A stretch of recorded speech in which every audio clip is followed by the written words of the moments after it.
Sudah menikmati nih ya coffee break dan kudapannya. Sambil istirahat kita lanjut ke sesi kedua.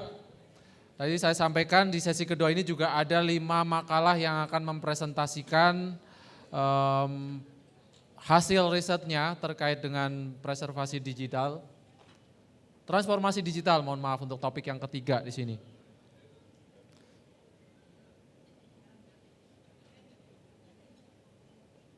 Oke, nah sebelumnya sambil saya mempersilahkan setiap presenter ke depan, saya juga ingin membaca lagi rule-nya lagi, siapa tahu ada peserta yang baru juga di sini yang baru masuk dan sekaligus untuk merefresh. Jadi saya mohon izin ke depan lagi. Jadi di sesi ini subtopiknya adalah terkait dengan transformasi digital dari berbagai khasanah budaya dan kearifan lokal Indonesia. Ada 5 makalah yang akan dipresentasikan. Yang pertama dari Pak Nur Subhan terkait dengan three-dimensional visualization method for reconstruction and visualization of Prambanan Temple cultural heritage based on artificial intelligence. Kemudian yang kedua ada dari Bu Siti Devianti terkait dengan digitalisasi naskah koleksi Paseban Tripanca Tunggal. Kemudian ada dari Ibu Tuti Hendrawati terkait dengan kurasi untuk menjamin ketersediaan layanan koleksi digital. Kemudian nanti ada Bu Nurensia Yanuar. Dan yang terakhir dari Pak Wahyu Diva Sastra Direja. Oke, saya persilakan untuk semua presenter tadi, Pak Nur Subhan, monggo. Kemudian Bu Siti Devianti, monggo dipersilakan Mas ke atas, dan juga Mas Wahyu Diva Sastra Direja. Untuk presenter yang keempat, Bu Nurensia Yanuar, tadi konfirmasi beliau sedang ada urusan terlebih dahulu dan kebetulan beliau juga di presentasi keempat. Semoga nanti pas waktunya sudah kembali ke sini, sudah bisa hadir ke sini. Jadi saya akan merefresh lagi terkait dengan role play terkait di sesi kedua. Untuk subtopik kedua presentasi Call for Paper, konferensi perpustakaan digital ke-14 di Kota Malang ini. Jadi sesi paralel presentasi Call for Paper ini akan dibagi menjadi 3 subsesi, yaitu presentasi paper, kemudian diskusi, dan di sela presentasi paper akan diselingi presentasi sponsorship, commercial break. Kemudian yang kedua bahwa presentasi paper akan dilakukan secara panel dengan alokasi waktu 10 menit per presenter, maksimal ekstra 2 menit. Oh ya, Bu Nurensia sudah hadir ternyata? Oke, nanti bisa langsung naik aja. Kemudian untuk mengakomodir proporsi pertanyaan bagi setiap presenter materi, setiap selesai sesi presenter nanti akan dibuka satu kesempatan menyampaikan pertanyaan dari peserta kepada presenter yang bersangkutan dan akan dijawab pada sesi diskusi setelah semua presenter memaparkan materinya.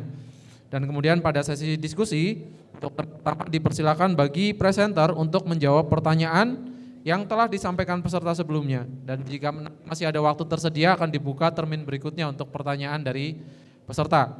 Nah, kemudian bagi peserta sekalian yang ingin mengajukan pertanyaan mohon disampaikan secara relevan, singkat dan jelas dengan diawali menyebutkan nama dan institusi atau afiliasinya. Jadi saya akan mengulang satu poin saja, mungkin tadi Bu Nurensia belum hadir di sini, bahwa waktu presentasi dipersilakan untuk 10 menit, maksimal extra time 2 menit presentasi. Jadi karena waktunya sangat ketat, jadi mohon kita sepakati bersama ya untuk pertama. Kita akan langsung saja untuk presentasi pertama dari Pak Nur Subhan, berjudul Three-Dimensional Visualization Method for Reconstruction and Visualization of Prambanan Temple Cultural Heritage Based on Artificial Intelligence. Beliau saat ini aktif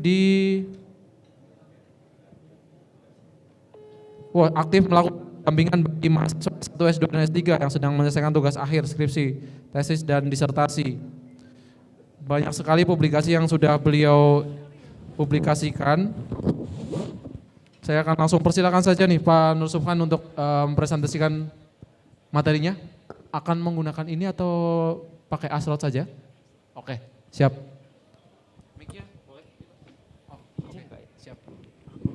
Waktu 10 menit saya persilakan Pak. Baik, terima kasih. Assalamualaikum warahmatullahi wabarakatuh. Saya Nur Subhan, tugas ada di Perpustakaan Universitas Brawijaya. Pada pagi ini menjelang siang, mohon izin Bapak Ibu, karena memang sesi kedua agak longgar sedikit. Baik, bisa di-play Mbak?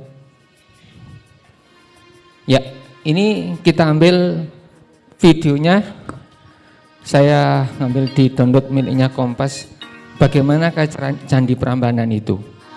Nanti kita flashback kapan Candi Prambanan dibangun, bagaimana Candi Prambanan dibangun, ditransformasikan secara digital. Baik, next Mbak. Jangan lama-lama Bu, karena 10 menit. Saya tadi sudah menghitung 1, 2, 3. Padahal rencana saya mau demokan, Bapak Ibu lihat video reality pakai VR. Seperti di Prambanan. Loh ini kan repot. Duduk satu di sini dipasangin, nanti miring-miring sendiri enggak apa-apa. Tapi masalahnya cukup apa enggak waktunya nanti. Baik, di pendahuluan. Klik Mbak pendahuluan sebelah kanan. Ini semuanya sudah tahu bahwa Candi Prambanan adalah warisan dunia UNESCO sejak tahun 1991. Hanya itu tahunya Bu? Bapak? Baik. Bapak Ibu, yang pernah ke Candi Prambanan angkat tangan. Alhamdulillah tidak ada.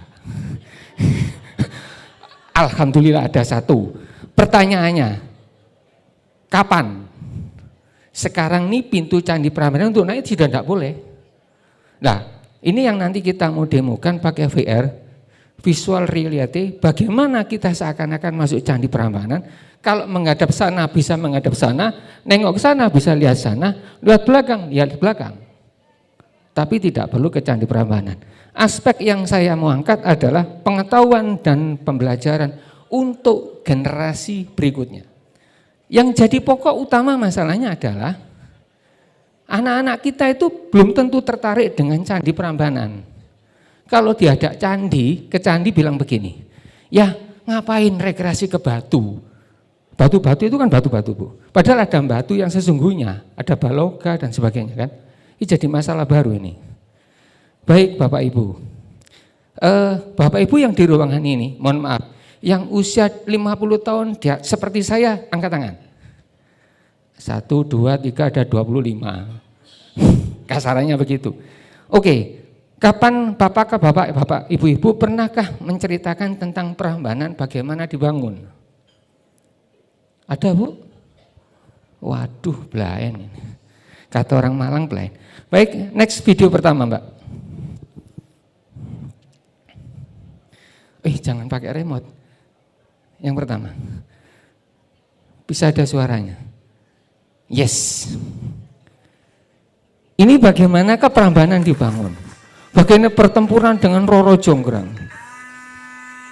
Berjanji mau dinikahi untuk membuat 1000 candi. Agak cepat sedikit Mbak, waktunya habis nanti. Di tengah-tengah, langsung di tengah. Langsung di tengah. Yes, ini dia. Ini adalah generasi AI Bu. Jangan dilihat Roro Jonggrang cantiknya seperti itu ya Bu, maaf jangan. Yang kita mau adalah di sini role ceritanya. Jadi dengan role cerita yang terurut, Bapak Ibu biar tahu. Next lagi Mbak. Yes. Ya, inilah adalah yang disebut Bondowoso. Nah, ini setelah dikalahkan, si Bondowoso kalah dan berjanji, apapun permintaan panjenengan, aku jadi mengabdi pada dirimu. Next Mbak, waktunya tidak habis Bu ya. Ini waktunya sebenarnya tidak lama. Nah, ini adalah konfirmasi. Saya diminta bikin 1000 candi, konfirmasi. Maukah kamu membantu jin-jin itu? Dia bilang yes, senyum dia. Ingat ya Bu, jangan lihat wajahnya dulu. Ya, next. Ini setelah bangun candi, rupa-rupanya Karena perempuan itu sudah tidak mau dinikahi, buatlah akal. Bikin lesung, berikutnya agar ada ayam berkokok, berikutnya seperti siang. Maka setelah tahu si Bondowoso tadi, maka dia tersinggung dan marah. Yang ke-1000-nya siapa? Dia diciptakan jadi batu. Bapak Ibu sekalian yang saya hormati, next Mbak. Jangan lama-lama ya Bu, nanti enggak cerita metode AI-nya. Nah, oke. Kembali ke nomor 2 Mbak, menu. Oke. Sekarang visualisasi interaktifnya. Ibu, Bapak Ibu, kalau kita mau cerita sampai nomor 8 nanti 2 jam. Nah, ini karena betul-betul kita mau tengok. Bagaimana nomor 4 visualisasi 3D. Coba diklik nomor 4 Mbak.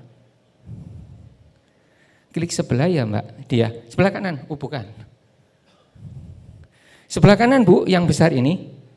Coba diklik gambarnya Mbak dia. Nah, itu adalah kerjanya AI.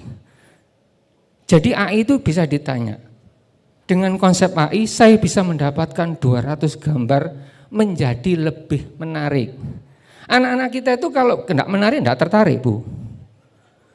Kemarin sudah disebutkan sama sponsor kita, 80% pembelajaran dengan video. Ternyata tidak dengan membaca.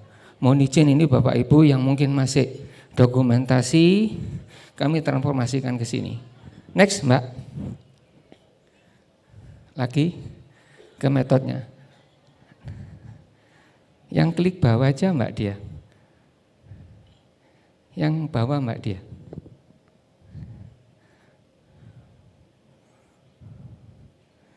Ya sudah nomor 2. Katanya Mbak dia saya suruh presentasi nomor 2. Enggak apa-apa manut. Ini adalah hasil Bapak Ibu. Metaverse Prambanan, blueprint Prambanan. Dikit Mbak dia. Ada suaranya Mbak dia ya. Klik Prambanan. Ding. Nice. Ini kalau pakai video reality seperti ini, Bapak Ibu seperti masuk Prambanan. Tapi enggak enak ya Bu ya. Pak, pakai saya kacamata, bisa sinkronisasi sendiri. Mohon maaf Bu, saya tutup mereknya nanti jangan saya sponsor. Nanti jangan sponsor. Harganya ini mulai 200.000 sampai 20 juta ini Mang. Untuk masuk betul-betul video real ini. Ingat Bu, candinya terbang ya Bu ya. Ibu jangan bingung lah ini. Kita desain seperti itu memang. Biarkan dulu Bu ya, dinikmati dulu gambarnya. Nah, ini seperti jalan, tengok kanan, tengok kiri. Kalau ada waktu, ada yang mau duduk di sini, saya buka HP saya remote laptop itu masuk ke situ, Bapak Ibu yang duduk di sini semua bisa lihat yang ada di situ. Baik Bu, ini adalah kalau masuk sini 3D, 3 dimensi. Ini saya tutup Bu ya, sekali lagi mereknya saya takut saya. Saya tadi disinggung sama teman, tiga piro sampean, susah saya jelaskannya ini. Ya karena ini ada yang murah, ada yang mahal. Ini murah Bu, kalau Suprafit masih lebih mahal Suprafit daripada ini. Ya Mbak ini, klik masuk lagi. Ya, terus dia berputar. Jadi diandai katakan Bapak Ibu bisa menengok kanan, lihat kanan, ya kayak Ibu jalan-jalan gitu loh. Bisa lihat kiri, tidak ada masalah. Ya kita tunggu, mudah-mudahan waktunya ada nanti. Dicepatkan dikit Mbak Dian, karena saya bagi waktu 10 menit itu susah Bu. Kemarin saya presentasi di UNER, rencana 15 menit jadi setengah jam lebih, enggak apa-apa. Oke, yang ketiga sekalian Mbak Dian. Oke. Yes, ini tadi disampaikan ke teman saya. Bagaimanakah Candi Prambanan dibangun nanti bisa interaksi seperti ini? Pakai visualization teknologinya.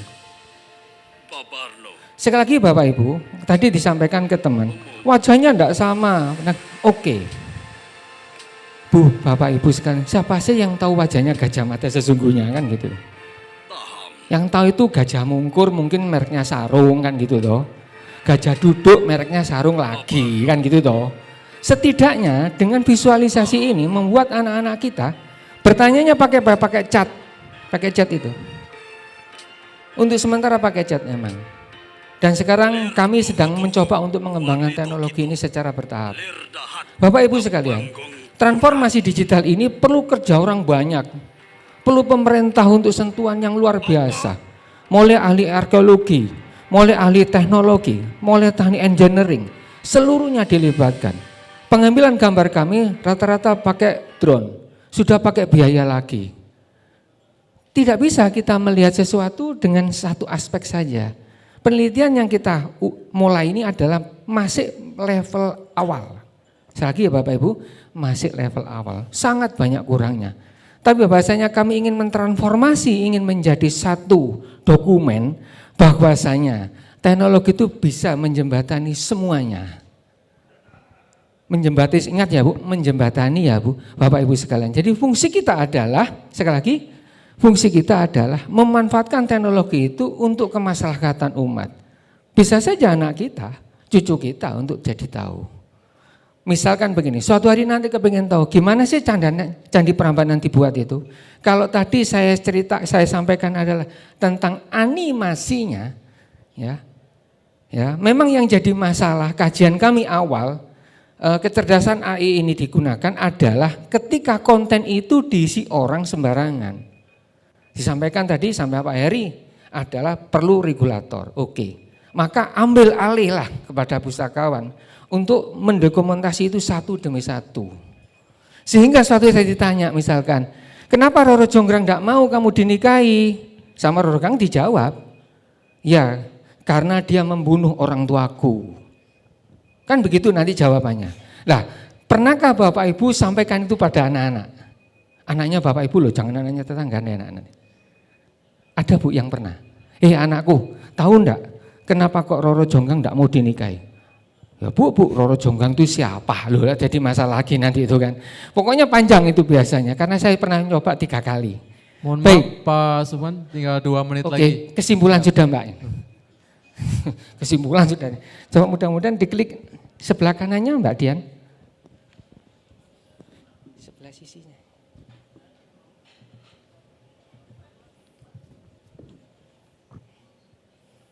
Coba lagi Mbak Dian. Oke, ya wis. Baik. Bapak Ibu sekalian, tantangan ini adalah memiliki keterbatasan banyak hal. Terutama adalah biaya cukup tinggi. Tapi kalau kita mengingat bahwasanya Candi Prambanan itu adalah bagian dari cagar budaya yang harus kita hormati, keunikannya, replikanya, dan luar biasa. Sebesar apa kita mau harus support? Pengetahuan dan informasi itu seringkali bersifat tidak pasti, ambigu. Artinya apa? Ketika kita tidak punya pilar, katakanlah begini, regulasi kita tidak mendukung untuk mentransformasi ke teknologi, maka ini menjadi masalah baru lagi. Kalau kita mau jujur Bapak Ibu, beberapa orang ini orang-orang pintar-pintar Indonesia akhirnya berkarya di tempat lain. Saya coba riset, yang melakukan transformasi digital adalah warisan budaya, itu malah banyak orang Cina. Aneh kan, orang Cina meneliti orang wilayah Indonesia. Kita mau cari orang Indonesianya setengah mati. Berarti orang kita kan memang enggak tertarik meneliti memang tentang candi. Ngapain meneliti candi ya? Yang bisa dilakukan kemarin adalah sama sekolah vokasi UGM untuk mencoba memuat potret udara. Lagi-lagi, memang itu diorientasikan ke sarjana terapan GIS-nya. Jadi selagi Bapak Ibu sekalian, peneliti yang concern terhadap warisan budaya, kalau kita mau transformasikan menjadi lebih menarik, itu adalah yang penting. Yang berikutnya, Bapak Ibu sekalian, semua karya anak bangsa yang bisa didigitalkan transformasi dengan baik, masukkan Play Store, biar gampang diakses. Masa yang diakses ada kami, ada aku, uangku, itu kan pinjol Bu, kan gitu toh. Ayo kita coba tengok. Hari ini saya cek Play Store yang bercerita tentang culture heritage sama sekali nihil. Kenapa? Berarti kita kan yang enggak peduli untuk itu. Berangkat dari itu kami mencoba kecerdasan AI yang kita manfaatkan untuk mengeksplor sedemikian rupa. Keterbatasan pasti ada, tapi harus kita hormati, ini kita melakukan lompatan. Tidak hanya kita mendokumentasikan saja, menjaga saja, tapi menarik itu lebih penting. Ingat, membuat menarik ya Bapak Ibu. Apa yang kita tidak punya alasan lain adalah teknologi tinggi, maka menjadi menarik. Oke, mungkin itu yang bisa saya sampaikan. Mohon maaf kalau ada kurangnya karena penelitian awal pendahulu kami. Nanti rencananya kalau emang semuanya bisa mendukung seperti saran Pak Rektor kami, tolong segala kearifan-kearifan lokal budaya bisa dielingkan, bisa kerjasama sama Universitas Brawijaya. Karena kami punya hard disk atau punya server yang bisa mensupport untuk kekuatan distribusi transformasi digital dengan baik. Saya kira wassalamualaikum warahmatullahi wabarakatuh. Waalaikumsalam warahmatullahi wabarakatuh. Berikan aplaus kepada Pak Nur Subhan.